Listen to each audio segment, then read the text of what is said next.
The trouble began with something as simple and innocent as flowers. My front yard had become my sanctuary, a place where I carefully planted tulips, daisies, and roses that bloomed in a brilliant array of colors. Neighbors often stopped to admire it, some even taking pictures as they walked past. It brought joy not just to me, but to the entire street. But to the HOA, joy wasn't the priority. A letter arrived one morning, stamped in bold red across the top, "Violation Notice." According to them, my flower garden was too colorful and not in keeping with the uniform aesthetic of the neighborhood. The absurdity of it was laughable, but the fine attached to the letter was very real. At first, I assumed it had to be a mistake. After all, the bylaws clearly allowed seasonal plantings of flowers and shrubs. Yet when I reached out for clarification, I was met with cold indifference. They insisted my flowers disrupted the visual harmony they wanted to maintain. Their solution was simple: remove them or face escalating fines. What they didn't expect was that I would actually read the bylaws word for word. Buried within the dense legal jargon was a clause they had overlooked. It stated that native plants and pollinator-friendly gardens shall not be restricted or penalized.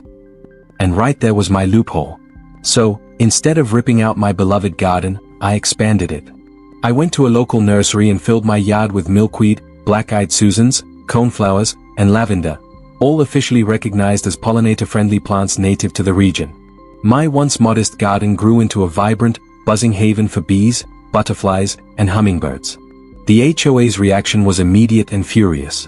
More letters followed, each more threatening than the last. They claimed my yard looked wild and uncontrolled. But each time they tried to push me, I responded with a copy of their own bylaws, highlighting the section that protected native and pollinator gardens. Soon, my yard became a local attraction. Families walked by to show their children the butterflies fluttering between the flowers. Neighbors voiced their support, pointing out how much life and beauty the garden brought to the block. And the HOA found itself in an impossible position. To punish me, they would have to rewrite the bylaws entirely, a process that required a majority vote from homeowners. That vote never came. Too many residents enjoyed what my garden had become. Instead, the HOA was forced to back down, their threats reduced to silence.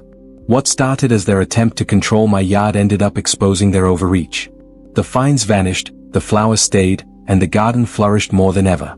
In the end, the HOA learned a lesson. Sometimes, the very rules they try to weaponize against you can become the shield that protects you. Do like and subscribe for more interesting story.